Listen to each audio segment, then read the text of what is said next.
Welcome to the NXT Podcast, your home for weekly NXT reviews and insight. The beautiful part of NXT is that when one dream ends, another dream begins. Find all of your NXT news, recaps, and analysis right here. So with that being said, we only have one question for you. Are you ready? We thought so. Let's get the show started right now.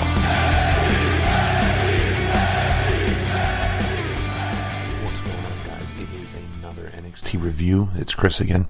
You can follow me on Twitter at the CO Place to Go. Same thing on Twitch. Let me tell you guys something. Tonight's World Collide was fantastic. I thought it was a great pay-per-view.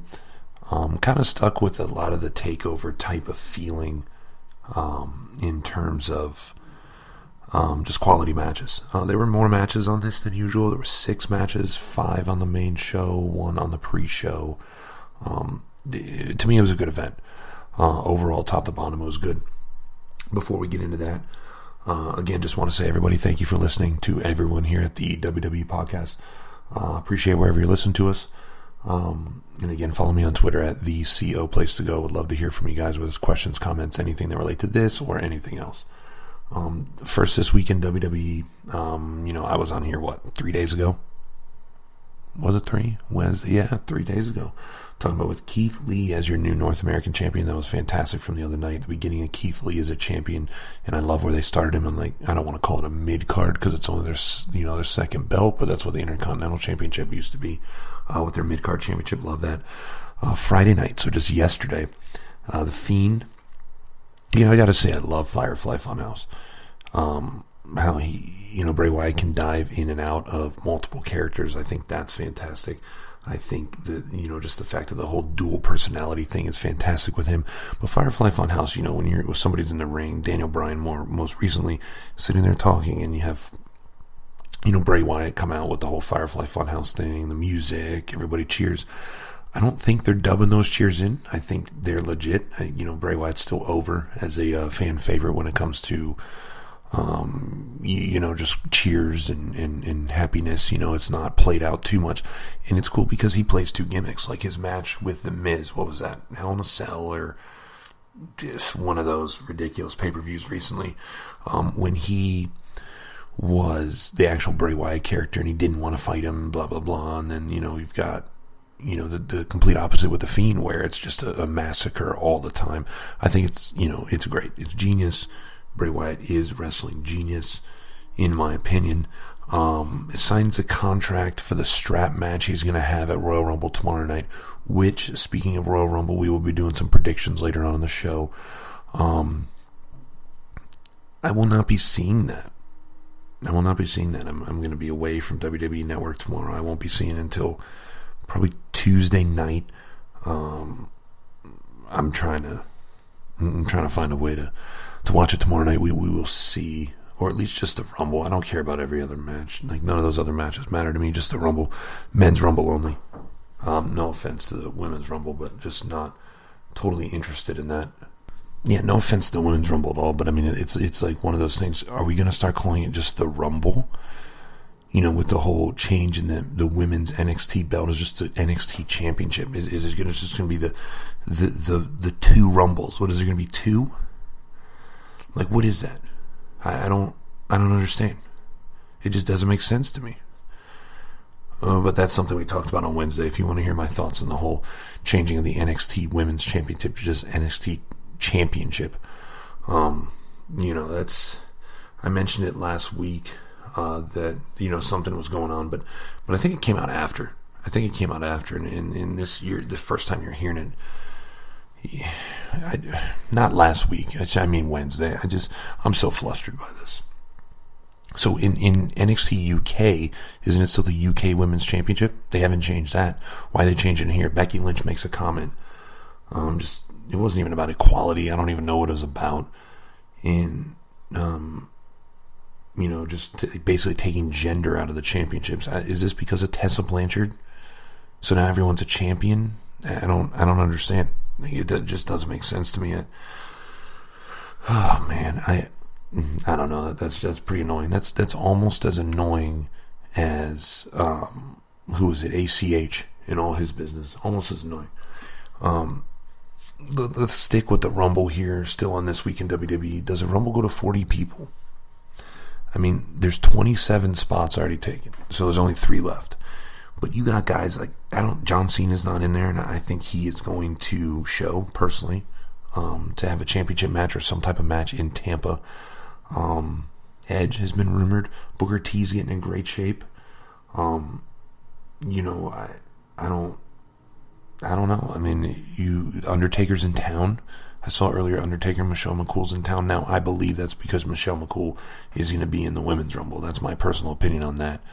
We're going to talk about Michelle McCool here in a minute, but I don't know. I just feel like the 1 year did go to 40, and that was crazy. But you got a lot of people get thrown out quick.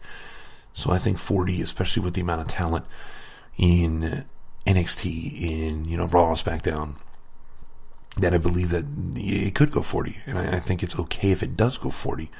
As long as it's done properly. And we were just talking about Booker T on WWE Backstage this week. You had CM Punk on there. Booker T was not on there. It was CM Punk, Christian, Renee Young, and Paige.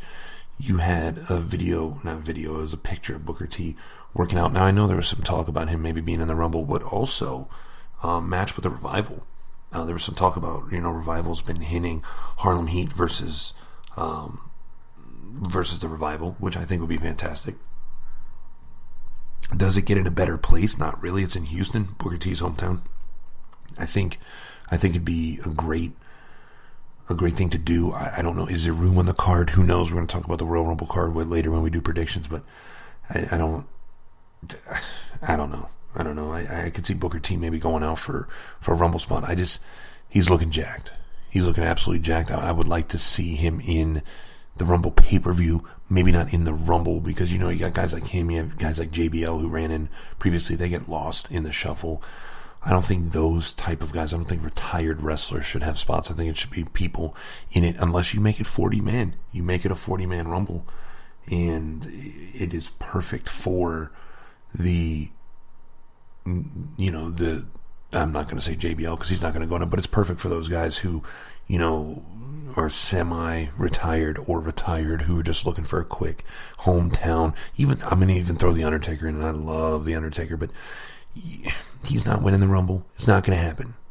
He's not getting a match. If he does get a match, what is it going to be? Career versus title, and he's going to lose. He's going to be done. He's not winning the championship. What, does he lose it the next night? That's pointless.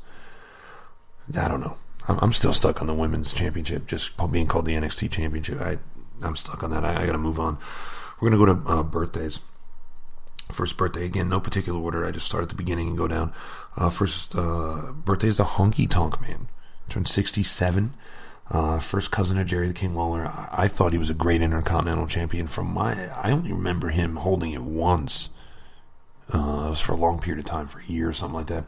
He spent time in Stampede Wrestling prior to WWE and WWF. WWF at the time and currently WWE. Came back to WWE 3 times after appearing in the Indies and WCW for a year, sporadically in and out. He was inducted in the Hall of Fame last year in 2019.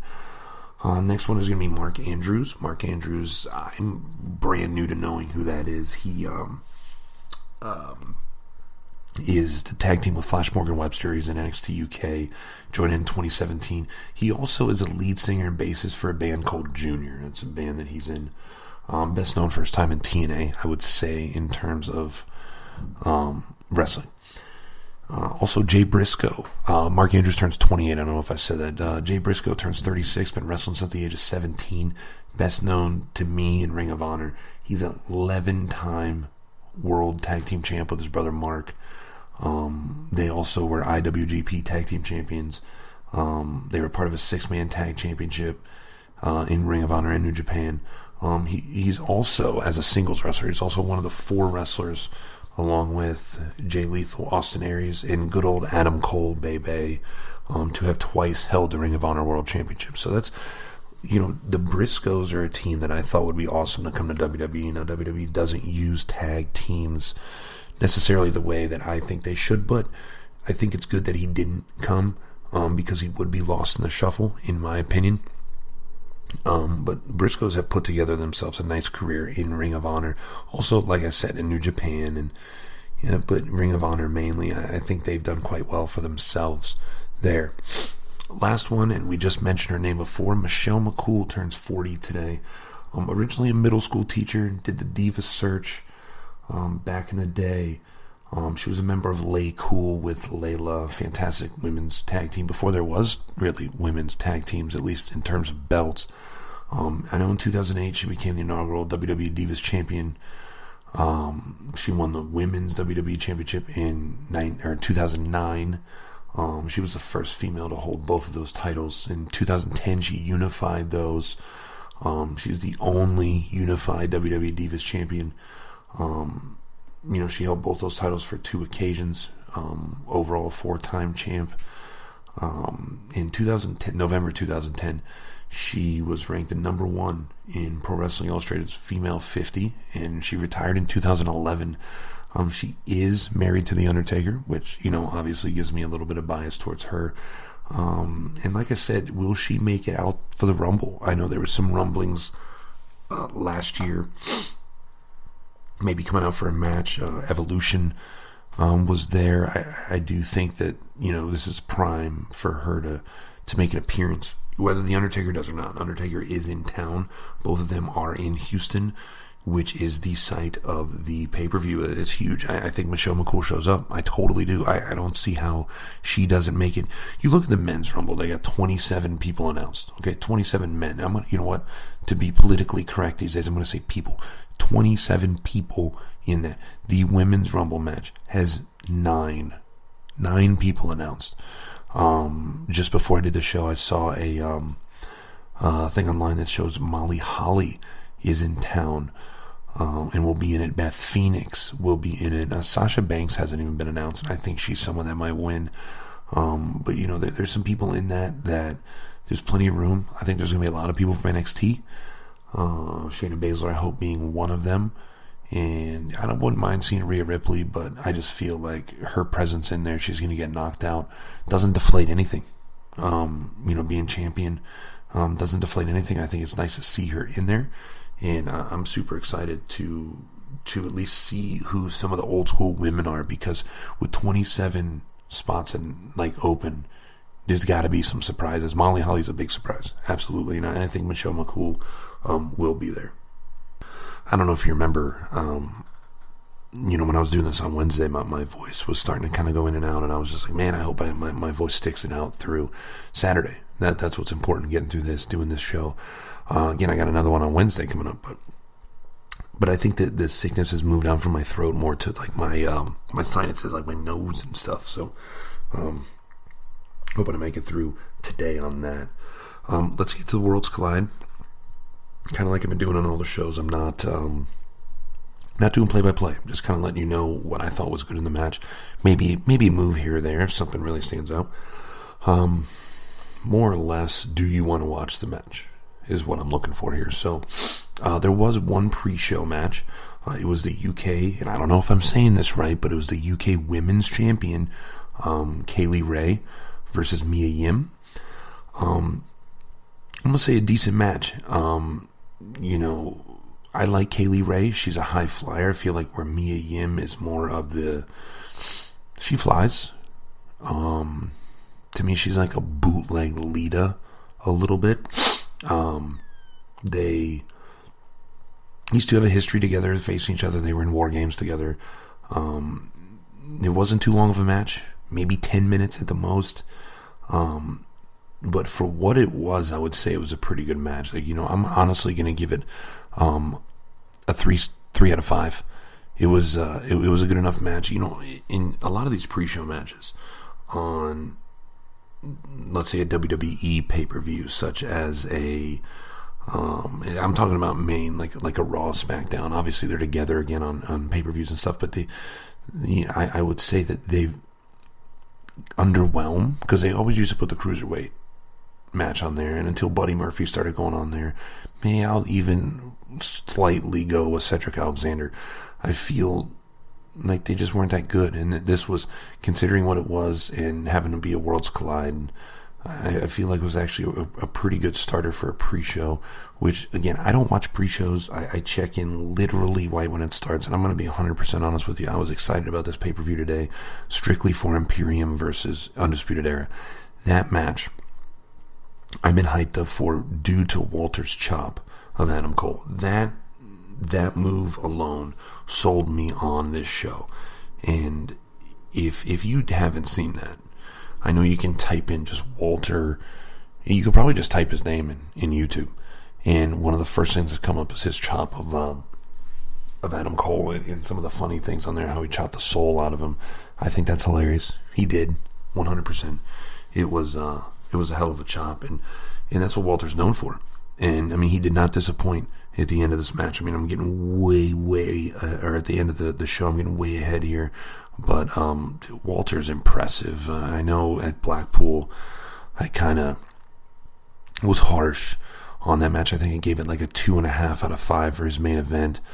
But in comparison to the typical Walters, the typical match of Walters, it paled in comparison. That's a great word for it. But yeah, Mia Yim and Kaylee Ray, great starting match for a pre-show. Not the NXT Live or TakeOver style starter, but for a pre-show. And I'm going to be 100% honest, I don't remember the last pre-show match in NXT. If there was one, I haven't seen it. I know there was one at Lio Rush and Garza, I want to say might have been one. Not 100% sure. I mean, we're talking, again, I don't watch pre-show. I'm in it for the show, the 4 matches on a typical TakeOver, and that's pretty much it. Like, that's what I look forward to. It's not a 3 to 4 hour event. I love Royal Rumble. WrestleMania is almost difficult to watch at times because it's like, you have to set aside a day for a WrestleMania just because of how long that show is, and it's starting to become too much. So then we're going to move on to the main show. Let's move on to that. First match. NXT usually likes to start hot, so they're going to start with Finn Balor versus Ilya Dragunov. And I'm going to be 100% honest with you, I don't know a lot about Dragunov, and I know I said that, I want to say last week or the week before, I know when he came out and interfered in a match, and it was in the Walter match, actually. It was at Blackpool, and I didn't know a lot about him. To me, this match, there were a lot of chops, a lot of high flying in this match. Dragunov, the one thing I will say is the dude is like a lightning bolt, like a literal flash of lightning. He does everything super quick.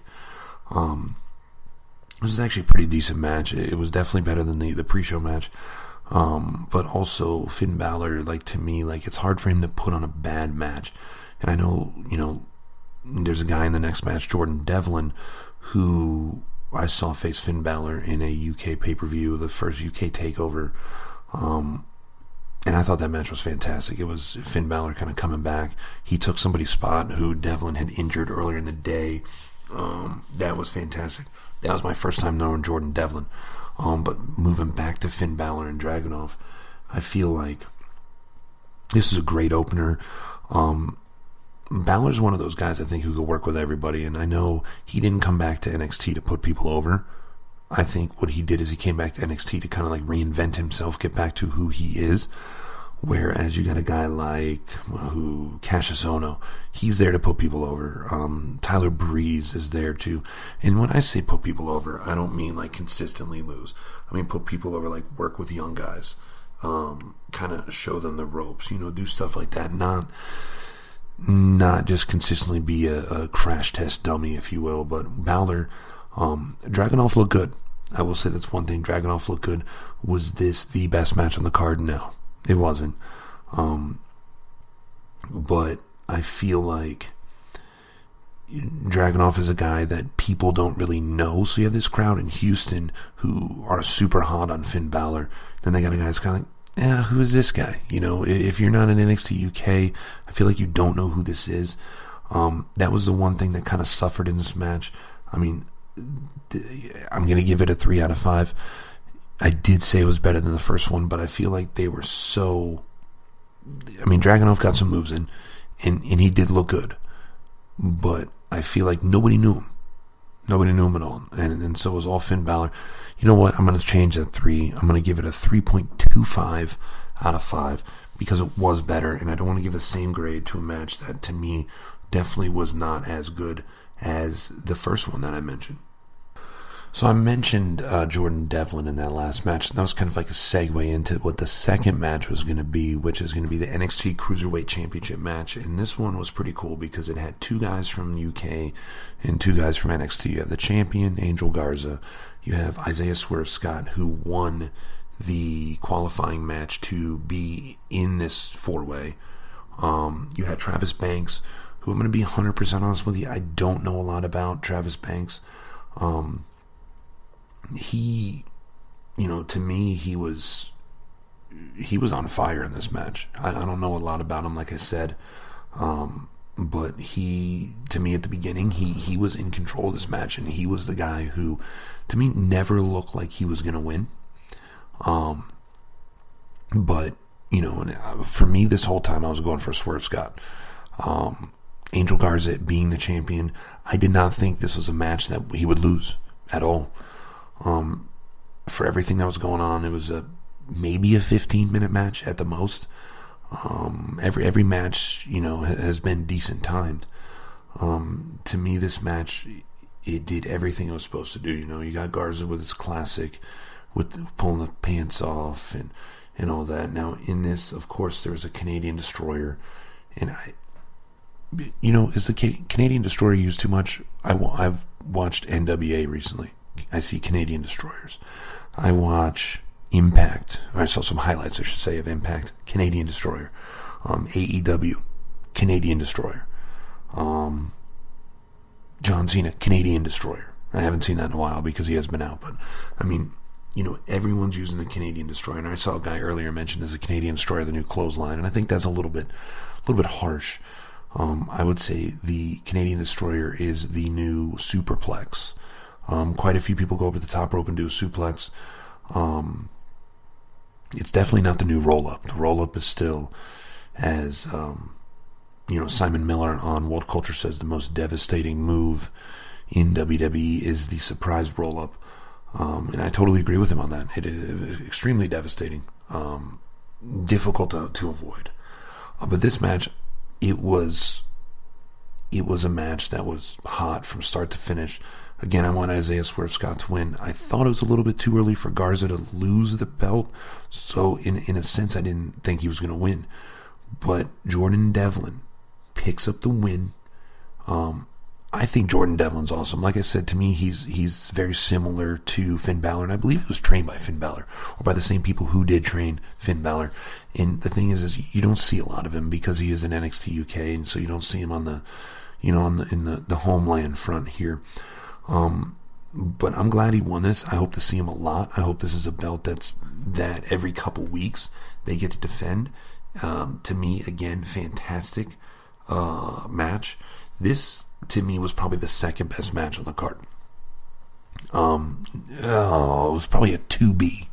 2A, 2B, real tough to decide, but this is match. There's 3 matches on this card, or 5 matches on the card, 3 matches you have to see.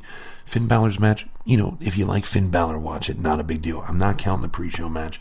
The Rhea Ripley match, it was in a tough spot, where that match was also, I just feel Toni Storm has no momentum. We'll get to that after, but this was an absolutely great match.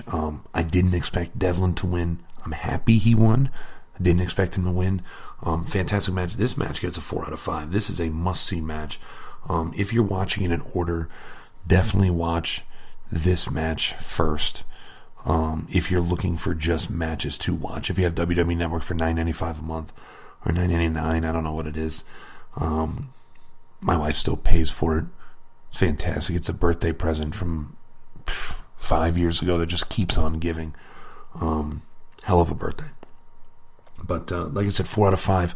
Angel Garza loses his belt after just getting given his new belt today. Jordan Devlin picks up the win again in an absolutely fantastic match. All right, now we get into an absolutely fantastic match. DIY reunites Johnny Gargano and Tommaso Ciampa versus Mustache Mountain. And I'm going to be honest, I like all four of these guys. Obviously, Trent Seven, I kind of made fun of during the Blackpool pay-per-view, saying he'd gained a little weight. Like, I don't remember Trent Seven looking that big. He was always a bigger dude, but I don't remember looking that big. And him and Tyler Bate, fantastic team. Love Mustache Mountain. Love DIY. Love DIY a little bit more when they fight each other than together. But this was a fantastic match. This match, to me, last match, 4 out of 5. This match, 4.5 out of 5. This was almost a perfect match. It was amazing. The beginning, they worked the crowd. The beginning was great. And it was weird because the last match was fantastic. And so it's hard. It's always been hard in pay-per-views, Like I think I mentioned on the Wednesday show how you have a hot match that people are super hot on, and then all of a sudden you kind of have that filler match. And it used to be the women's matches. I'm not trying to poke fun or anything like that, but it used to be women's matches. WrestleMania, you have kind of like a co-main event, and then you have kind of like a downer, get people off that high of this is a fantastic match and all that, to kind of get them back up. And I feel like the beginning of this match, they kind of dragged it out a little bit. I don't want to say any comedy or anything like that, but the pace was low enough to where it kind of took some of the hype off of the last match, brought it down real quick, and then they amped it up. They picked up the pace. It was absolutely fantastic. The crowd was super into this match. DIY, you wouldn't know DIY hadn't been a tag team, had hated each other. You wouldn't know that. They look like they've been tagging and best friends, best men at weddings. You wouldn't know. I mean, this was a 25-minute match. It was absolutely fantastic. Mustache Mountain, again, fantastic. The stuff that they do is great. Some of the, with Trent Seven, he almost acts like a big brother, I guess would be the right word for Tyler Bate. Just the way some of these tag teams, and one thing I will say about the NXT UK is their tag teams in Undisputed Era can be like this at times, and they haven't been in the last few weeks, which is kind of concerning to me, where they feed off each other. It's so fluid, like the match just goes. It's like it's one person in there, two people, one brain. Like, maybe that's a better word for it. They just work so well together, and I feel that's huge in the NXT UK scene. I feel like they're just so much more, maybe tuned up would be the good word. Maybe that's a great way to explain it. They're just much more in tune with each other, because a lot of them have been tag teaming together for years. This is the type of like tag team match that I miss from NXT, well, from wrestling in general, when Revival versus DIY, even Revival versus AOP was great. When these three guys, remember, it was the triple tag match, that was fantastic. That's the kind of tag teams that we miss, and that's one thing Mustache Mountain, I think, is absolutely great at. Overall, this was fantastic. To me, this was the match of the show. Remember when I said that the last one was 2A, 2B? This was the number one. This was the number one match on the show, and I know there's still 2 matches left, and I feel bad saying that, but I'm breaking it down to you serious. The triple threat match, number 3. Or the Fatal 4-Way, I should say, number 3. I'll put that as number 3 as a high 2B. Main event is going to be 2A, number 2. In this one, number 1.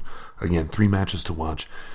It sucks on the network to try to go back and forth, but if you're going to go from best to worst, this is your main event. 100%.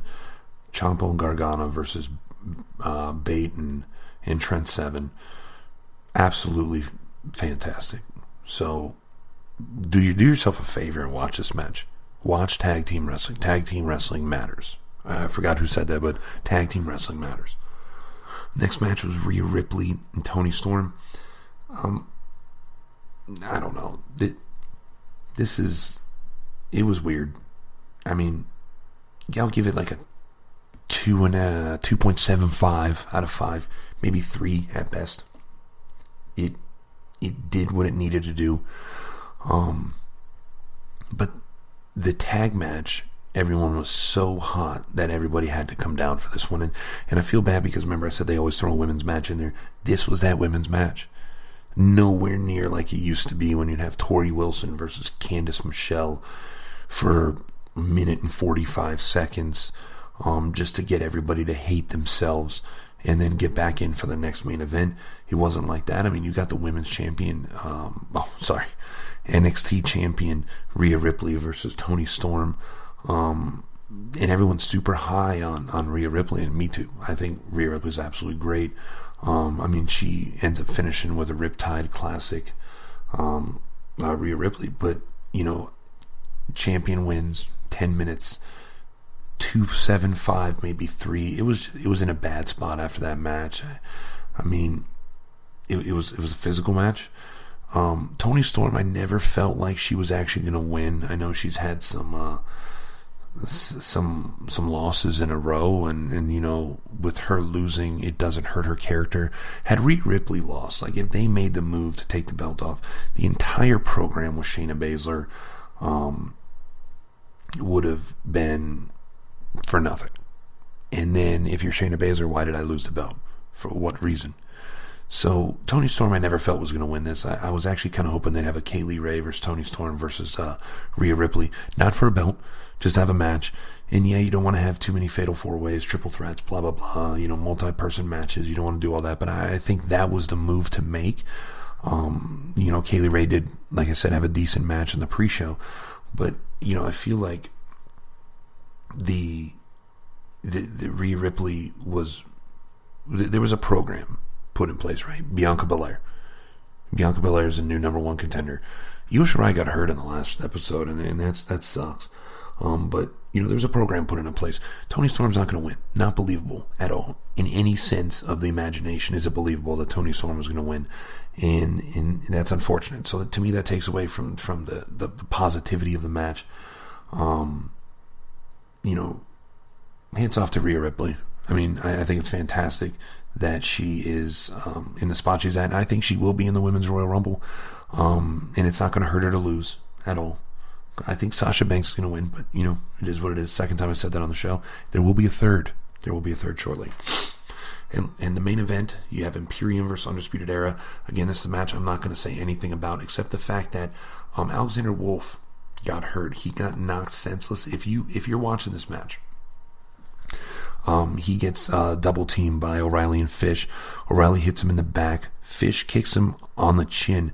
Now, Alexander Wolf, literally, as at the beginning of me recording this, put out a post saying that he was okay. And, you know, just note to self, it was his bad. And he said, #chin up. He had his chin down, got kicked in the chin, and you can tell he got knocked out right at the beginning. And, you know, that was a talk. Was he concussed? But his right arm. So as he was sitting there, he was on his knees. His right arm went limp, and he just kind of fell backwards. You know, ref threw up the X sign. They got him out of there. Had this been just a regular tag team, this match would have been destroyed. Main event ruined. 1 star, 100%. But no, it was a 4-star match, 4 out of 5. You know, the other 7 guys came in and carried on like champs. You know, they didn't miss a beat when this happened, and fully delivered. And that just shows you how strong all 4 competitors for Undisputed Era, all 4 competitors, but only 3 for Imperium, are well-oiled machines. They worked. Obviously had to call an audible because of that. It was fantastic. This match was great. Right at the end, huge John Woo by Walter, and hit the powerbomb to win. You know, the chops that Walter does are just unbelievable. I don't know if anyone got, you know, I don't want to say the skin taken off of them, but that is kind of what happens, like the redness and all that. It's unbelievable what Walter does in with those chops. Like absolutely unbelievable. I feel like I would not want to get one taken by him personally. And after watching him chop, as they called on the internet, chop the soul out of Adam Cole, that's the last thing that I would want to happen to me. Yeah, I just played that again on my phone, and it is unbelievable. So in this, like I said, they were down one. I think everything went well. There was some Adam Cole versus Walter, but it wasn't like, the two bosses or the two captains, I guess that would be a better word. They didn't overdo the fact that they were in it. Everyone had time to shine, but, to be honest, Adam Cole always looks great. Like 100% always looks great. But to me in this match, Walter was the guy who stood out, and as he should. Roderick Strong hit a really big, basically angle slam from table to table on the outside in this that I thought was fantastic. But just the chops, the chops from Walter were unbelievable. Walter looked like a beast. Like I said, 4 out of 5 on this one. This is definitely the number 2 match on the show. Imperium vs. Undisputed Era really stood out. Unfortunately, like I said, Wolf got injured, which is okay. It was okay. It ended up working out. So, we've been talking about, what stood out match-wise. Like I said, the Cruiserweight match, the tag match, and the main event, of course, Imperium vs. Undisputed Era. And some promos. There were a couple promos and non-match things that were kind of in the actual, event that, like there usually are.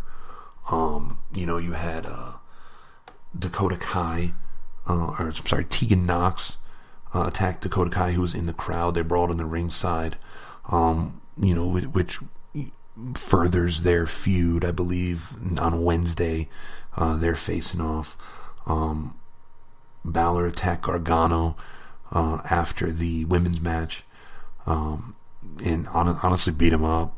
Tyler Bate made the save. Where was Ciampa? You could ask that, blah, blah, blah, but, who knows? I figured there'd be something. I actually thought Gargano would interfere on Balor's match, or Balor would interfere in Gargano's match. Either way, didn't happen there, but they did have that meetup, to progress their storyline for TakeOver Portland in February. Early in the night, you had the Grizzled Young Vets and the Broserweights in the crowd. They are in the Dusty Classic final on Wednesday, and both of them cut promos to hype the match. So lastly, what we're going to talk about today is the Royal Rumble. I'm going to give you some ideas, predictions of who I think are going to win. Currently, as it looks, there's about 8 matches. Obviously, there's a men's rumble and a women's rumble. So I'm going to start at the beginning. I'm just going to tell you the matches, then I'm going to tell you who I think is going to win. As we go, there's a men's rumble, women's rumble. The Fiend versus Daniel Bryan for the WWE Championship, or Universal Championship match. And that's a strap match. You got Becky Lynch versus Asuka in a singles match for the Raw Women's Championship. Bayley versus Lacey Evans for the Women's SmackDown Championship. You got Andrade versus Humberto Carrillo for the WWE US Championship. Shorty G versus Sheamus, just a regular basic singles match. Roman Reigns versus King Corbin in a Falls Count Anywhere match. So on this, like I said, there's 2 matches that really I could care about, and the Fiend's match, just because I like the Fiend. So you got Andrade versus Humberto Carrillo. I got Andrade retaining. Bayley versus Lacey Evans. I got Bayley retaining. Sheamus versus Shorty G. Sheamus just returning. I can't see him losing. I see him winning. Roman Reigns is going to come out on top on this, and then he's probably going to go in the Rumble. And God, I hope he does not win. But you got Roman Reigns over King Corbin. Fiend retaining over Daniel Bryan. Becky retaining over Asuka. I think that's going to be a close one. That's going to be a really, really close match. I'm excited for it. Does Becky lose? I don't know. If she does, when does she gain it back? I don't know. I think Becky's winning, though. Women's Rumble. I see either Sasha winning, Ronda Rousey coming back and winning, or Shayna Baszler coming in and winning. But Shayna Baszler, if she were to go face for a championship, she's not going to win. So I feel like that's a losing battle. I think Sasha's going to win, and she's going to end up turning on Bayley, and they're going to have a fantastic WrestleMania. That's what I think is going to happen. Sasha Banks winning the Royal Rumble, facing Bayley at WrestleMania, and having kind of that takeover type match that they had at TakeOver Brooklyn 1. I think that would be absolutely fantastic. I really feel that it's... How many times have we seen that? It's not Becky versus Charlotte or Sasha versus Charlotte or Sasha versus Becky, Sasha versus Bayley. Still could be a fresh, because they've been more tag team and they've been buddies more than they've been, heels, or they're heels, but they're more than enemies. In the men's Rumble, like I said, I hope it's not Roman Reigns. I hope not so much. A lot of talk about Edge coming back. He's not going to win. I think Matt Riddle going in, working with Lesnar would be fun, to set up something down the road. There's been a lot of talk about McIntyre. I think Strowman's time has come and gone, at least for a while. They need to kind of lay low on him. One interesting name, though, John Cena. Like I said earlier, WrestleMania is in Tampa. It'd be good to see him get a shot at the belt, which would then potentially propel him into the, he would be the record holder for most championships. He would outdo Flair. I think that's a possibility. So I think Cena wins the men's Rumble and Sasha wins the women's Rumble. That's kind of where I'm going. Unless Rousey comes back. If Rousey comes back, I just see her being in that spot. But that doesn't mean that Sasha can't win and go after Bayley, or Rousey can't win and go after Lynch, or vice versa. I mean, the women's, to me, Rumble is up in the air a lot more than the men's. I think the men's, it's going to be Cena or Reigns who are going to end up winning that. That's going to be all for this episode. Guys, I hope you enjoyed Worlds Collide. I enjoyed it a lot more than I thought I would after covering Blackpool. I kind of got a little better idea who some of these UK guys are. But it was a great match. 3 out of the 5 really stood out. The other 2 were average, but still a great event. Well worth covering. And I hope you guys watch it. I mean, well worth it. Do yourself a favor, watch all 3. I hope you guys enjoy the Rumble. I'm going to miss it, but wrestling's looking up now.